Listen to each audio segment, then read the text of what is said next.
Bonjour, bonjour bien-aimés, où que vous soyez. Veuillez encore m'accueillir dans vos maisons, dans vos téléphones, dans les noms de Jésus. J'ai une pensée, j'ai une révélation reçue de la part du Seigneur que j'aimerais bien partager avec vous, de sorte que vous puissiez bénéficier et être édifiés au nom de Jésus. Sur ce, j'aimerais un peu prier pour que le Seigneur puisse préparer nos cœurs pour entendre cette parole. Éternel notre Dieu, j'abandonne ce temps-ci entre tes mains. Fortifie nos cœurs.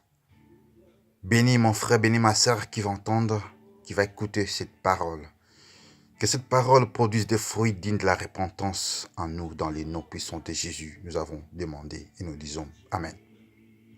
Alors bien aimés, aujourd'hui nous allons parler de la qualité de Jésus en tant que roi.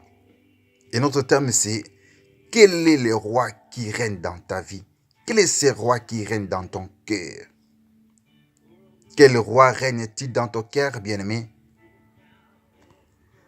Nous appartenons à Dieu. Nous sommes son peuple. La Bible dit, nous sommes le troupeau de son pâturage et nous sommes son peuple. Bien-aimé, Dieu n'a jamais voulu le roi en Israël. Si tu te dis chrétien, si tu te dis israélite ou israélien dans la foi ou fils d'Abraham, dis-toi que Dieu n'a jamais voulu le roi physique en Israël. Parce que Dieu voulait régner lui-même en tant que roi. Au travers de son prophète Samuel, Dieu régnait déjà. Dieu voulait régner comme roi. Et les Israélites, peuple de Dieu, ne pouvaient que bénéficier des instructions au travers le prophète Samuel. Mais les Israélites ont demandé à ce qu'ils puissent avoir le roi comme tout autre peuple. Ils ont demandé à Dieu, nous voulons un roi, qu'un roi puisse dominer sur nous, qu'un roi puisse nous diriger comme les autres peuples. Par la volonté permissive, Dieu leur a donné le roi. Et ces rois, c'était le roi Saül. Dieu ne voulait pas des rois, car lui-même voulait régner sur son peuple. C'est pourquoi Jésus est appelé roi. Son règne dure pour l'éternité. Jésus a refusé la royauté pour seulement honorer l'Éternel. Les Israélites lui ont dit, tu peux régner sur nous et nos enfants. Mais Josué l'a refusé. Josué l'avait compris, il avait la révélation, il voulait que Dieu lui-même reste le roi de ce peuple. Voyez l'histoire de Saül. Le premier roi en Israël. Dieu a dit à Samuel, c'était avec regret que Dieu le disait, bien-aimé. J'ai eu pitié quand je lisais cela. Dieu regrette et il dit à Samuel, c'est pas toi qui rejettes, mais c'est moi qui le rejette. Il me rejette, afin que je ne règne pas sur eux. Regardez, bien-aimé, considérez ces écrits. Dieu a regretté. Dieu a dit, c'est pas toi Samuel qui rejette, mais c'est moi qui rejette. Simplement parce qu'il demandait qu'un roi puisse diriger, puisse régner sur eux. Là, c'est dans 1 Samuel 8, 7. Quel est ce roi qui règne dans ton cœur? Quel est ce roi qui règne dans ta vie, frère bien-aimé? Actuellement, dans ton cœur, c'est qui? C'est qui règne? Ce ne sont pas tes projets, ce ne sont pas tes habits, ce n'est pas les femmes par-ci par-là, des copines.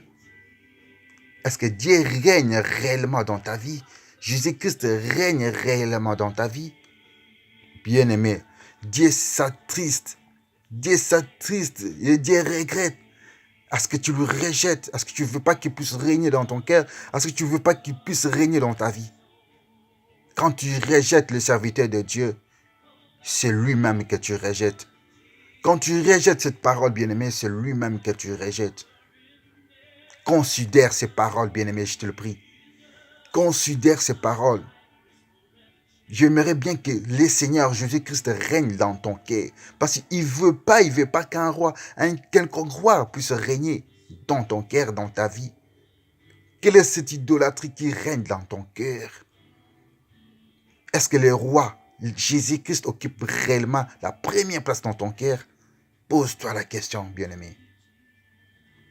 Et une chose, quand je lisais ce passage,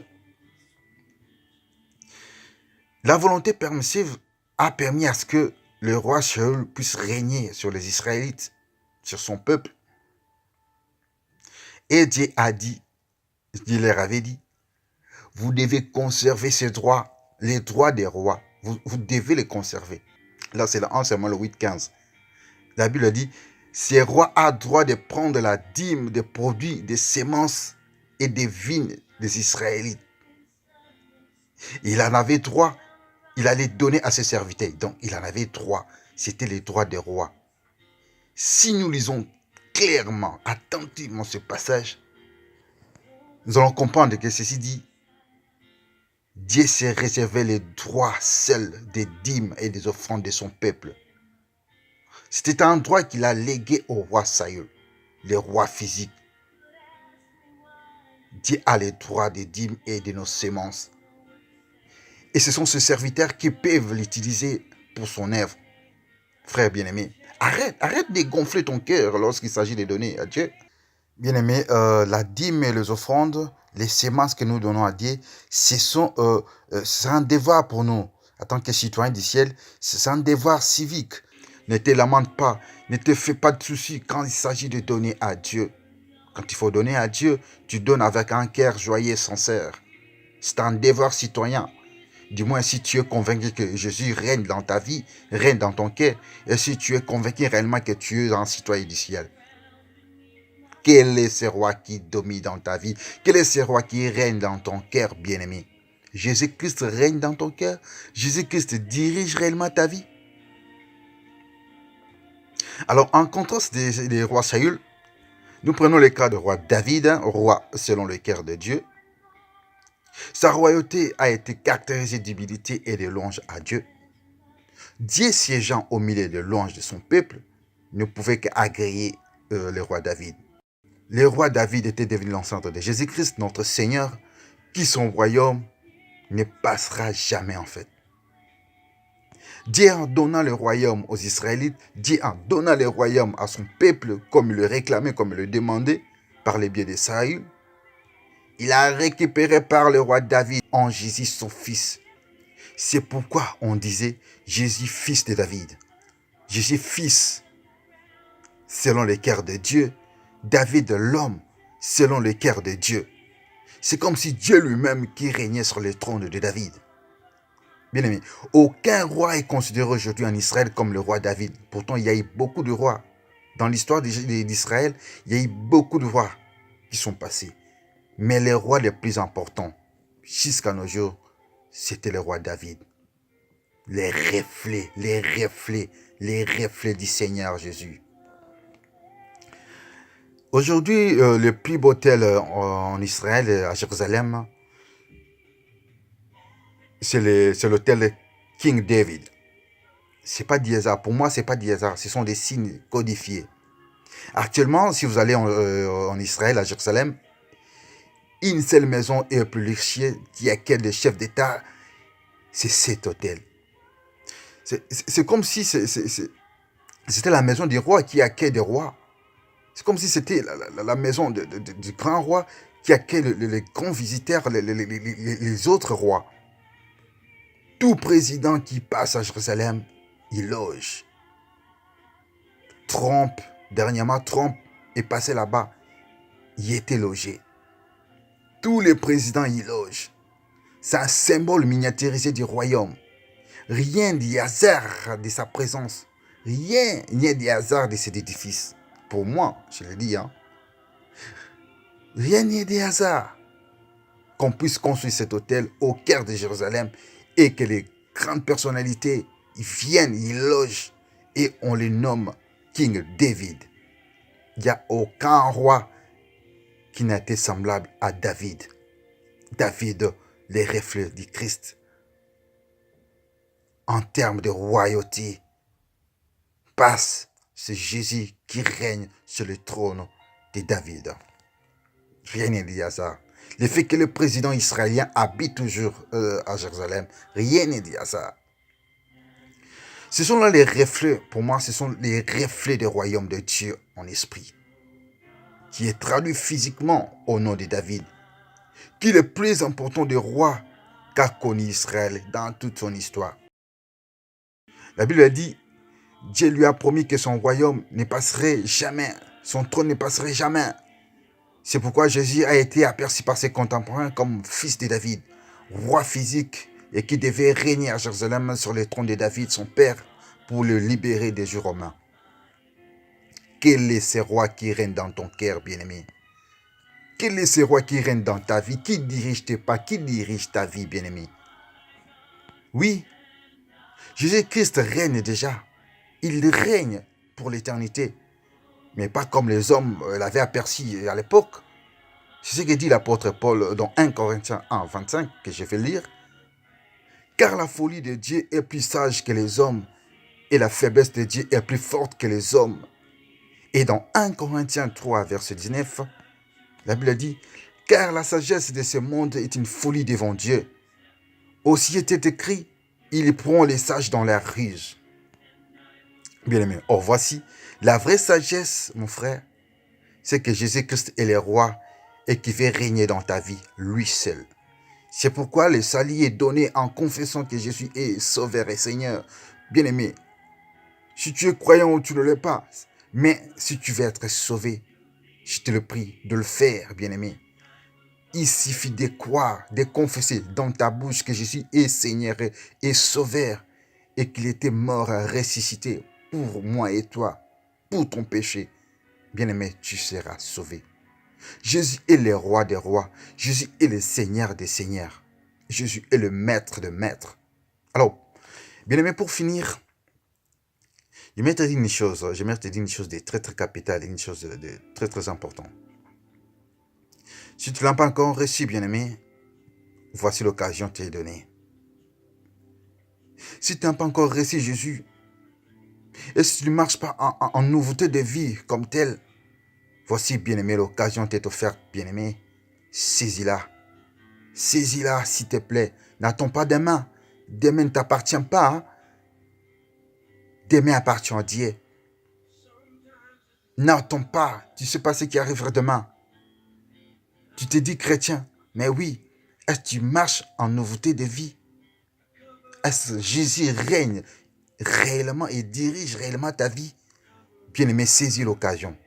Quel est ce roi qui règne dans ton cœur? Quel est ce roi qui règne dans ta vie? La Bible dit, approchez-vous de Dieu, il s'approchera de vous. Avec tes faiblesses, viens, bien-aimé. Avec tes faibles mots, viens. Sois sincère, seulement sois sincère. Demande à Dieu. Ouvre ton cœur, ouvre la porte de ton cœur. Il frappe. Il est encore là en train de frapper. Ouvre ton cœur. Donne-lui la place qu'il faut. Il est compatissant. Ce roi, il est miséricordieux. Jésus-Christ est là pour te sauver. Jésus-Christ est là pour t'aider. Il est là, bien-aimé, pour te sauver. Alors, j'aimerais prier pour toi, bien-aimé, qui m'as suivi. Que le Seigneur te fasse grâce. Nous allons prier au nom de Jésus. Éternel notre Dieu, éternel notre roi, nous reconnaissons, Seigneur Dieu, que tu es le roi. Nous reconnaissons, éternel notre Dieu, que tu veux régner, Seigneur, toi seul, parmi et au-dedans de nous. Nous ne voulons pas des sérieux. Nous ne voulons pas que quelqu'un d'autre puisse régner, Seigneur, dans nos cœurs. Mais nous te voulons seul, Seigneur. Règne en nous, Jésus. Règne en nous, Seigneur. Nous sommes ton peuple, le troupeau de ton pâturage, Seigneur. Nous t'invitons, règne dans nos cœurs, dirige nos pas, dirige nos vies, dirige la vie de ma sœur, dirige la vie de mon frère qui me suit, Seigneur, touche son cœur. Nous trouvons le cœur, nous t'ouvrons, éternel notre Dieu, nos portes, Seigneur. Entre-y, Seigneur, demeure-y au nom de Jésus. Dirige-nous, Yahweh. Nous sommes faibles, fortifie-nous, Seigneur. Avec nos faibles mots, nous venons, éternel notre Dieu. Avec nos faiblesses, éternel notre Dieu, nous voulons marcher en nouveauté de vie. Nous voulons que Que tu puisses régner réellement comme roi Jésus. Nous te le supplions. Viens régner en nous. Je te le supplie, Seigneur, Dieu, règne dans mon frère, ma sœur, Seigneur, dans le nom de Jésus. Nous t'avons ainsi prié et demandé. Amen.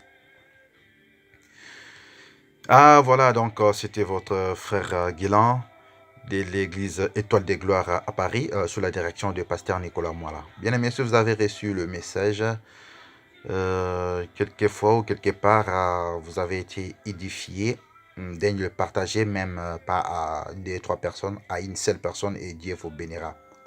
Car on vous demandera de la manière dont vous recevez. Vous avez reçu le message, vous l'avez gardé pour vous seul. Attention bien aimé, de le partager pour que d'autres soient édifiés comme vous l'êtes dans les noms de Jésus. Si le Seigneur nous donne l'occasion, nous nous reverrons pour la prochaine fois. Soyez bénis au nom de Jésus-Christ. Au revoir.